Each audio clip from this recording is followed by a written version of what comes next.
କବିତା ଝର୍କା କଡ଼ର ଚମ୍ପା। ସେ ଯେତିକି ବାହାରେ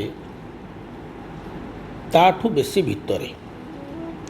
ଝର୍କା ଖୋଲିଲେ ଚମ୍ପାର ମୁଦ୍ରାୟିତ ନୃତ୍ୟ, ଝର୍କା ବନ୍ଦ କଲେ କୋଠରୀ ଭର୍ତ୍ତି ଚମ୍ପାର ମହକ। ମୁଁ ଯୁଆଡ଼େ ଯାଏ ଚମ୍ପା ଅଶରୀରୀ ଆଗରେ ପଛରେ ଥାଏ। ସେ ଆସିଥିଲା ମାମୁଲି ଏକ ବୀଜ ବିକ୍ଷେପରେ। ତିଥି ବାର ନକ୍ଷତ୍ର ଜଣା ନାହିଁ, ବଢ଼ିଥିଲା ଅଲକ୍ଷ୍ୟରେ ଅନାଦରରେ ଫୁଲମତୀ ହେବା ଯାଏ। ପ୍ରଥମ ଦର୍ଶନ ପ୍ରେମ, ଆଖିରୁ ଆତ୍ମା ପର୍ଯ୍ୟନ୍ତ। ମରଣ ଡେଇଁବାକୁ ଆମେ ଉଭୟ ପ୍ରସ୍ତୁତ।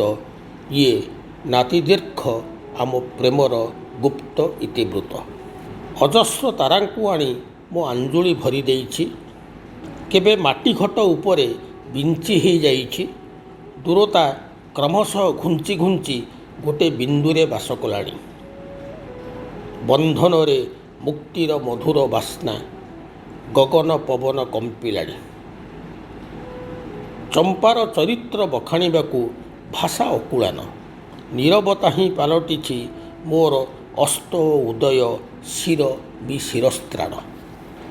ଏବର ଏବର ଆବିଷ୍କାର। ଚମ୍ପା ଫୁଲ ହେଇ ଯେତିକି ମୋହିଛି, ତାଠୁ କାହିଁ କେତେ ଗୁଣ ଚେର ହେଇ ମୋତେ ଛନ୍ଦି ଦେଇଛି। ବଡ଼ ବିଷମ କାଳ। ପ୍ରେମ ଯେବେ ପାଲଟେ ଜଞ୍ଜାଳ, ପ୍ରେମ ଯେବେ ପାଲଟେ ଜଞ୍ଜାଳ, ଏଥୁ ନିସ୍ତାର ପାଇଁ ପ୍ରାର୍ଥନା କେବେ ଶୁଣନ୍ତିନି ଈଶ୍ୱର।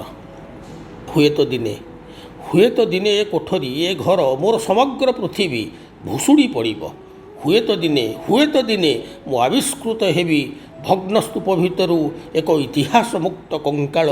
ସେ ବେଳ ଆଉ ନୁହେଁ ବେଶୀ ଦୂର, ସେ ବେଳ ଆଉ ନୁହେଁ ବେଶୀ ଦୂର। ଚମ୍ପାକୁ ହଟାଅ, ଚମ୍ପାକୁ ହଟାଅ, ଚମ୍ପାକୁ କାଟ, ଚମ୍ପାର ବଂଶ ନାଶ କର। ମୋ ଚାରିପଟେ ପ୍ରବଳ କୋଳାହଳ। ମୁଁ